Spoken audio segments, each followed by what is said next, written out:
Kapan kita melakukan ibadah untuk makhluk supaya dipuji, kita lagi berdoa setan bisikin, tuh orang di sebelahmu lagi lihat, berdoalah lama-lama, sujudlah, jangan angkat kepalanya, tunggu lagi dilihat, tunggu difoto, tunggu ini dan itu. Waswas syaitan. Dan ingat, semua ibadah kata ulama akan terlintas riya.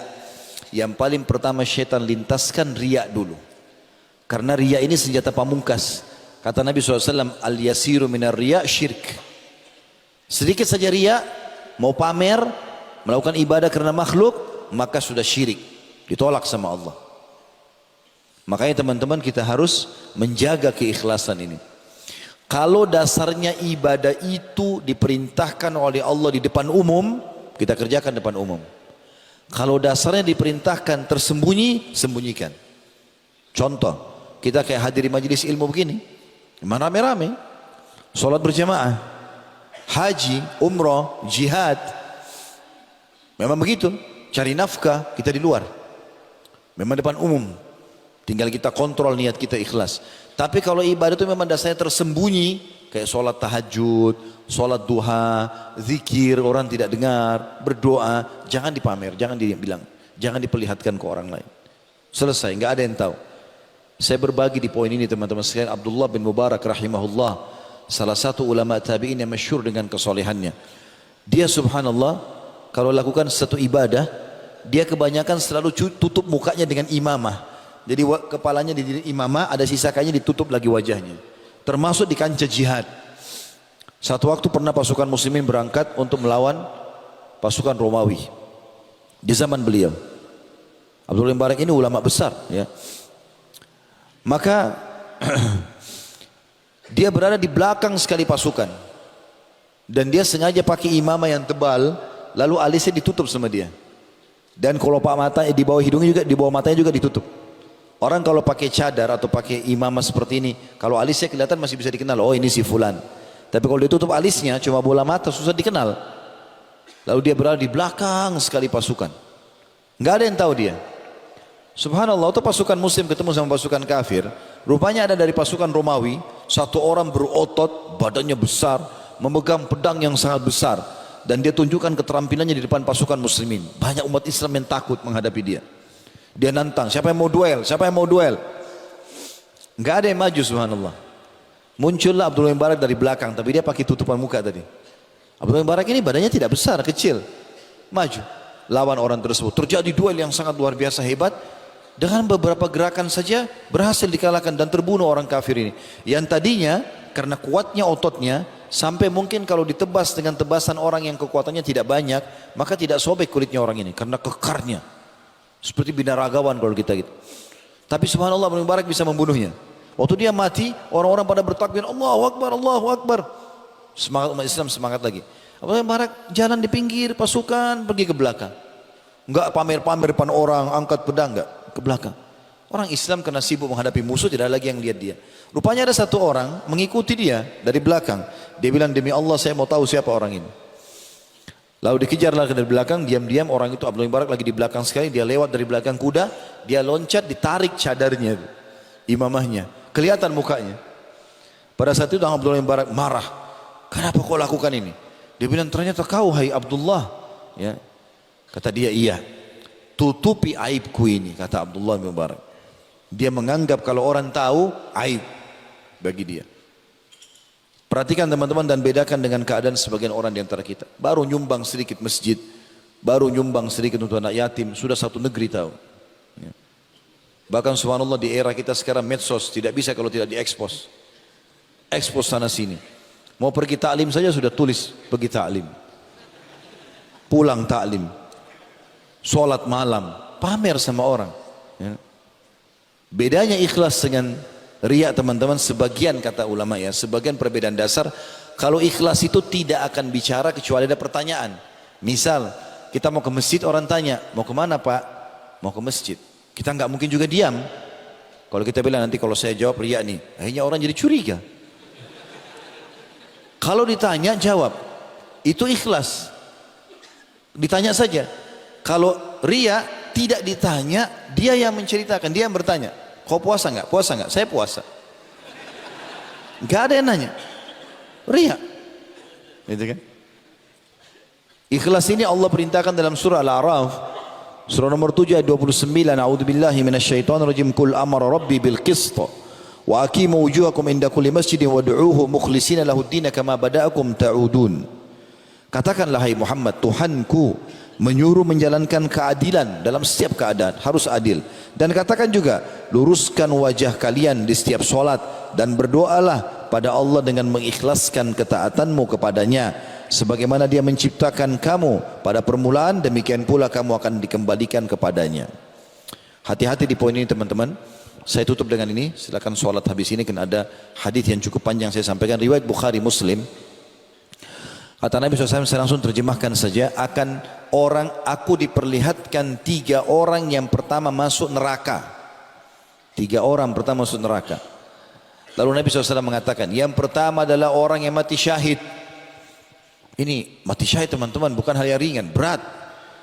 Ya, kalau kita laki-laki ini, fahami kita harus ke medan jihad, tinggalkan istri, tinggalkan pekerjaan, masuk di medan perang, bisa tangannya terputus, bisa matanya tercongkel, bisa disiksa, bisa segala macam. Iya kalau langsung mati, kalau enggak sulit untuk mendapatkan itu, dan itu pun harus ikhlas, kalau enggak jadi masalah. Kata Nabi SAW, orang yang pertama dilempar ke api neraka bukan orang kafir, orang yang mati syahid. Lalu Nabi SAW jelaskan, Allah datangkan dia, kemudian Allah perlihatkan kepadanya segala macam nikmat, dari badannya yang kekar, sifat keberaniannya, keterampilan perangnya, biaya yang dia keluarkan, segala macam. Akhirnya Allah Subhanahu wa taala memperlihatkan dan dia kenal nikmat-nikmat itu semua. Lalu Allah tanya, apa kau gunakan? Di mana kau gunakan ini semua? Keberanianmu, kekuatan ototmu, keterampilan perangmu, hartamu, di mana? Di mana ya Allah? Enggak ada satupun kesempatan untuk berjihad di jalanmu kecuali aku lakukan. Dan itu aku lakukan karena kamu. Kata Allah SWT, kau telah dusta. Di hari kiamat gak bisa lagi orang bohong. Kau telah dusta. Kau berperang supaya kau dikatakan seorang yang pemberani, dan sudah diucapkan. Kau sudah dapat itu pujian orang. Maka Allah memerintahkan dia, memberikan malaikat untuk menyeret wajahnya di bawah, di tanah, lalu dilempar ke api neraka. Teman-teman, pujian orang yang selama ini dikejar oleh orang ria ini hanya sepanjang lidahnya. Ini saja. Kamu hebat ya, kamu soleh ya, kamu soleha, oh kamu dermawan. Ini sepanjang lidah. Pujian orang gak membuat perut kita kenyang, gak membuat wajah kita tambah tampan, gak membuat harta kita bertambah, gak ada manfaatnya, gak buat apa-apa. Ada orang semalam suntuk sholat malam, besok pagi cerita sama teman di kantor, hilang semalam suntuk dengan 2-3 kalimatnya. Untuk apa? Apa manfaatnya? Dan ini kata Nabi SAW, dia mati syahid karena dia mau dikatakan seorang pemberani. Sudah diucapkan, sudah dapat. Oh itu perang panglima, itu kesatria, itu segala macam. Yang kedua, yang Allah berikan kepadanya Al-Quran. Riwayat lain, Al-Quran dan ilmu agama. Lalu dia mengajarkan ke sana sini. Kemudian Allah datangkan dia, diperlihatkanlah. Pada saat pertama dia nuntut ilmu, kemudian pada saat pertama dia mengajar, pertama dia hafal surah Al-Quran sampai dia jadi hafid Quran. Lalu Allah tanya, apa yang kau kerjakan dengan ilmumu dan Al-Quranmu ini? Ya Allah, tidak ada kesempatan untuk mengajarkan ilmu kecuali aku lakukan, dan tidak ada kesempatan baca Quran kalau aku baca di siang hari dan malam hari karenamu ya Allah. Kata Allah, kau dusta. Kau belajar agar kau dikatakan seorang alim, ulama. Dan kau belajar dan kau baca Quran supaya kau dikatakan qari, pembaca Al-Quran, gitu kan? Dan sudah diucapkan, tapi kau dusta, maka diseret wajahnya, dilempar ke api neraka. Bayangkan hafid Quran dan dai. Yang ketiga adalah orang yang Allah berikan, kata Nabi SAW, harta yang melimpah, segala macam jenis harta ada sama dia, semua jenis bisnis dikuasai sama dia, sampai kaya raya, dan dia sibuk berinfak. Allah perlihatkan di hari kiamat, dia tonton semuanya. Dia kenal nikmat itu. Allah tanya, apa yang kau kerjakan dengan harta ini? Ya Allah, aku tidak melihat sebuah kesempatan pun untuk berinfak kecuali aku berinfak di jalanmu karena kamu ya Allah. Kata Allah, kau telah dusta. Kau berinfak agar kau dikatakan jawad, dermawan, dan sudah diucapkan. Lalu kemudian diseret wajahnya, dilempar ke dalam api neraka. Ya, sudah masuk waktu ya. Baik, saya tutup dengan kisah ini.